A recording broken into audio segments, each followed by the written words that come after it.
Thank you for choosing the Mindful Guidance podcast. My name is Michaela, and I'm so happy you chose to listen today.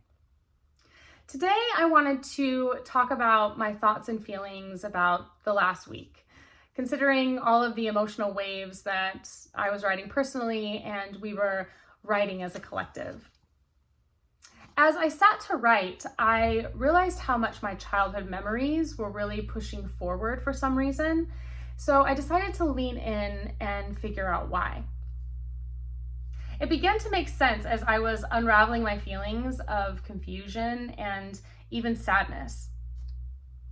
This election year has been a tough one for me as I sat fully in the middle of the aisle, doing my best not to get sucked into the very clear media propaganda on both sides. As someone who has worked hard to decondition for many years, I was not about to get engulfed by the manufactured authenticity that is the media, especially during these times. It helped me to really sit back and observe without getting too emotionally invested, which is exactly what they want us to do. My emotions did finally come forward this week though, and I finally unraveled the feelings that were bubbling up from my younger years. Today I share this process with you with hopes of creating a bridge of connection through communication, with hopes that we can recognize how much moments and conversations in our childhood really matter later in life, and how love for humanity may save us. When I was young, my parents were fairly progressive in my upbringing. As a non-Mormon being raised in Utah, there was a very clear presence of the religion.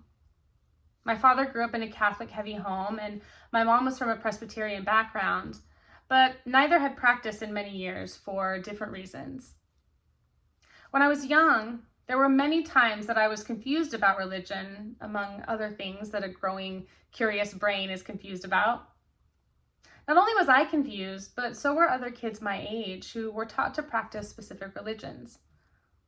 I had trouble making friends at one point because of this, and when I would ask questions about why kids didn't want to talk to me, the only reason they had was that they heard I wasn't Mormon, so they weren't supposed to, but they didn't really know why. This confusion escalated when I was in high school, as many of my friends questioned their religions, and not just LDS, at different points, and would ask me for advice on how I would do things because I didn't have a religion to lean on. I gave advice based on experience, which at those young ages was very little. And then we would all sit in confusion for a moment before we would just laugh it off and move on with our day. When I had a conversation with my dad about what he felt about religion, God, etc., he gave me insight into why he had veered away from Catholicism at the time and studied spirituality in a way that made sense to him. He encouraged me to go read books, as he always did back then, because he knew the more that I learned, the more informed I would be on any subject I chose and on any decision I would make. When I talked to my mom about it, she gave me a similar answer, except she encouraged me to go to different churches and learn about them. As I was already going to different churches every now and then, my grandma's Catholic one and my best friend's Mormon one, I was already familiar with this concept. But my mom said that I should try others as well. Why not, she said. The more you learn, the better your decision could be if you choose one. They were both on the same page about this with me and my sisters. They always told us that we should try new things, learn new things, and educate ourselves in order to make the best decision for us, not for them. They wanted our lives to be independent from theirs and encouraged us to make choices for ourselves, as our lives were naturally going to be different than theirs, as we were growing up in a time that was changing dramatically. In hindsight, I chuckle a little because I sometimes wonder if my parents were incredibly insightful for my future, or they just didn't have all the answers to the questions I was asking and they wanted to find them on my own so they didn't have to come up with anything. I choose to believe the former, as I know my parents truly wanted me and my sisters to not be tied down to belief systems at that time because they knew we were impressionable at young ages and they could change at any time based on the circumstances as we grew. It's one of the reasons my dad wasn't practicing Catholicism at the time, because his belief system started changing as he got older. This mindset stuck and still holds true, at least for me. I can't speak for my sisters. And it doesn't just go for religion. It goes for policies at jobs I've had, medical situations, politics, and perspectives. While I fully believe that religion can be a good moral compass and foundation for many people, I also believe that a moral compass and foundation can be created without it. As I found spirituality in my own way due to my own circumstances later in life, I also found my own way through all of the other topics I just mentioned. Choosing policies, people, and treatments based on my own in-depth research, my own personal experiences in daily life, by talking to people who knew more than me about subjects, by going and finding books like my dad always advised, and by placing myself in situations and environments that would teach me by immersion and by example. And these choices would be highly driven by where I was in life at the time, and would shift every now and then as I grew to learn more about myself and about the world around me. As I have watched the world unfold around me over the last 10 years, I've also watched emotions rise, hatred rise, and division rise, mainly due to the rise of social media. As mainstream media saw the stealing of viewership by social media and declining viewership in theirs, the window of dramatic and kind of embarrassing reality TV and unapologetic propaganda was opened in order to gain that viewership back and get us all hooked on something, anything to keep us glued in, to keep us from losing the intuitive abilities that have us questioning, exploring, experimenting, or doing research, to keep us distracted from continuing to learn about ourselves and the world around us, to keep us from doing real research, not just social media research that has us jetting off into groups, that have us attacking each other in the comments and getting dopamine hits from small wins of gotcha. I've also watched many people that I know and love become so fearful of the world and what it has become, and so afraid of change and evolution that they refuse to have conversations that may help them understand other people's, and most importantly, the younger generation's way of life, and the choices that they may make based on their own experiences, upbringing, feelings, and knowledge. Even if these conversations may help them move through changes with more ease. The world is changing, and fast. Most people will agree that it is hard to keep up with daily life, much less the news of the world that is Earth, that seems to be crumbling every which way we turn. I guess I don't blame them for wanting to hold on to what's familiar. There is a feeling of safety there.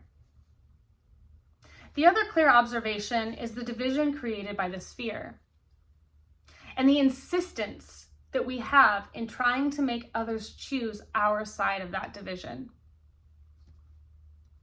There are over 300 million people in just the USA, 50 states, 3,143 counties, 493 religious organizations and churches, 5,300 colleges and universities, millions of upbringings, jobs, immigration statuses, ancestral ties, family dynamics, financial levels, working classes, practices, and teachings. There were 4 emotion-driven, hot-button issues pushed and propagandized on us all year. The possibility of us all being on the same page at the same time is greater than me hitting the Powerball.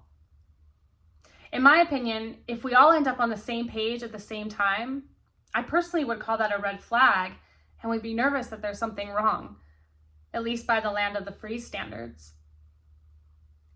I have always looked at being an American like being a child of parents like mine.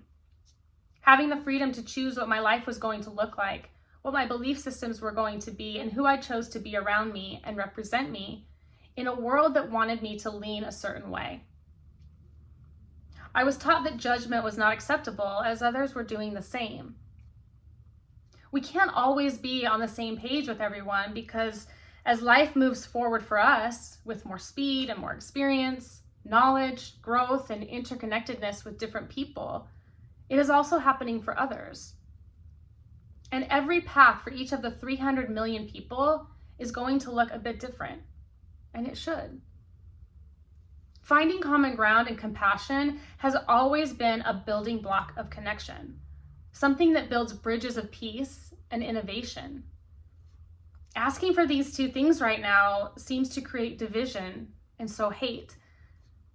How can you have compassion for someone who came from another family upbringing, belief system, sex, gender, education, trauma experience, race, guidance, religion, levels of reflection, levels of finances, and different nature nurture? How dare you befriend someone based on their very difficult choice in a system that is meant to cause confusion and disproportionate views based on the falseness they are fed and all of the ways they may see them based on where they are coming from?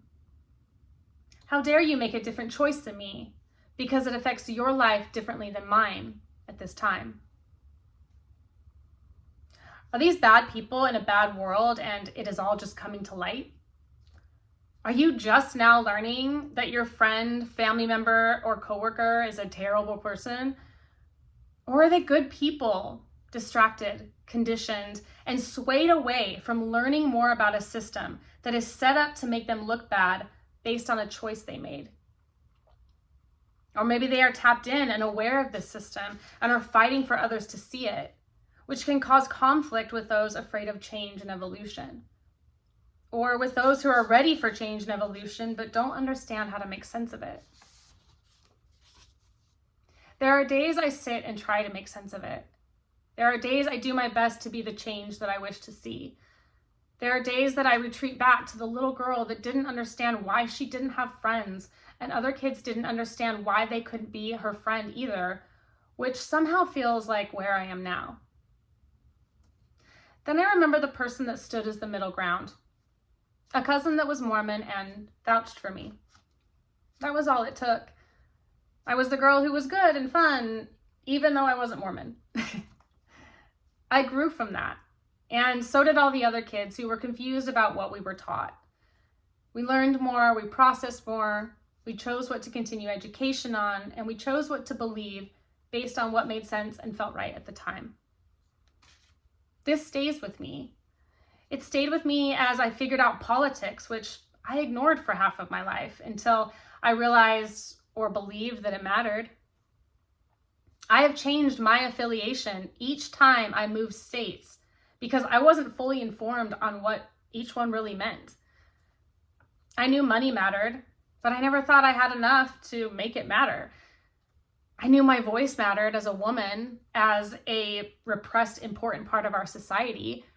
But how did one vote correlate to my true voice when my stances on things were so complex and not specific to one candidate or even one cause for that matter?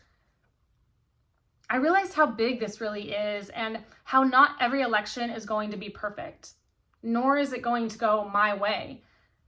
I can't expect it is ever going to go everyone's way, no matter what the online drama and mainstream media says, for all the reasons I listed above. For all the reasons that keep the USA the USA. America is big, it is vast, and it is a true melting pot of people from all walks of life.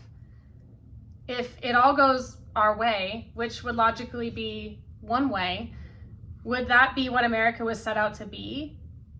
From my historical studies, it is exactly what it set out not to be. Conflict makes sense. Civil war based on propaganda does not. Connection makes sense. Division based on propaganda does not. And this is not a request to give in and stop the fight for democracy. This is a request to pay attention to those who were like my cousin, the ones who are vouching for the other side that are actually on your side too. It is a request to understand how much traction the machine gains each election year by pulling at our emotions and playing on our finances. A request to pay attention to the global involvement in our local lives. To understand that we are growing as a country and growth spurts can be painful and confusing. but they can birth so much strength and understanding. Someone recently said that being in the middle is the worst place to be because you get hit from both sides. If you choose a side, you only get hit by one. And somehow that seems easier. I realize that none of it is easy because it's designed to be difficult for us all. The design is made for defense, not for resolution. I'm doing my best to stay true to how I've always been, even if it changes sometimes, which may not make sense to many people, but it makes sense to me. I am a student of life, of this earth, and of growth, and I am allowed to change my perspective, my mind, and my choices, as is everybody else. In fact, I encourage them to. I encourage myself to. How can I stay the same in a world that is ever changing? How can I not be the middle ground that helps people bridge the gaps where they are missing? This is what I was taught to be. If I didn't recognize it when I was young, I recognize it now. My only hope for the next 10 years is that we can create a bridge where we have been building dams. Not only for us in the physical, political, and surfaced world, but in the emotional, energetic, and spiritual one. Today is not the day to ask for it, as the dam is holding tight. But tomorrow is a new day, and so is the next. And conversations can be had, confusions can be ironed, and egos can be set aside. As someone who never understood faith for many years of her life, I understand it now. Not in a religious sense, and not even in a spiritual one, but in a humanity sense. I truly believe in humanity's yearn for peace, balance, love, intuition, and faith in itself.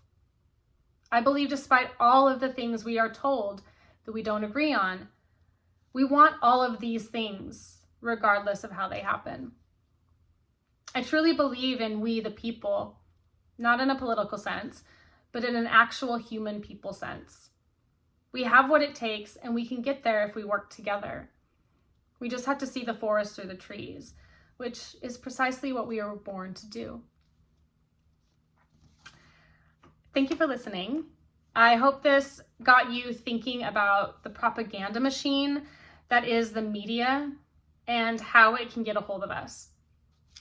Even if we have given up mainstream news, social media is now its own animal, being led in different directions based on who pays people's bills. I hope you can be someone that reaches across the aisle to someone that has a different belief system than you in a time where we are being highly encouraged not to. Learning people's stories and finding out why they make choices they do is part of being human and learning to show compassion in hard times. I hope by sharing a part of my story, others can learn more about me and be open to have discussions about matters that may arise for them based on what I have shared. One of my favorite things to do is to bring people together that may have never crossed paths otherwise. I have learned to be a bridge by watching others do the same. I know that we can rebuild and reconnect. While my faith in many things wavers every now and then, I have faith in humanity over anything else, and it has never wavered. We can get through this. No, we will get through this. I'm sending all of you so much love in a time of great change as a fellow human. And I really do hope that we can, choose to be more mindful and compassionate in a time that is incredibly challenging for a lot of people. That's it. If any of you guys want to ever reach out, if you have any questions or you want to discuss this further, all my platforms are open, and feel free to just simply message me and we can chat at any time. Thank you so much for listening. Have a wonderful, mindful day. Until next time.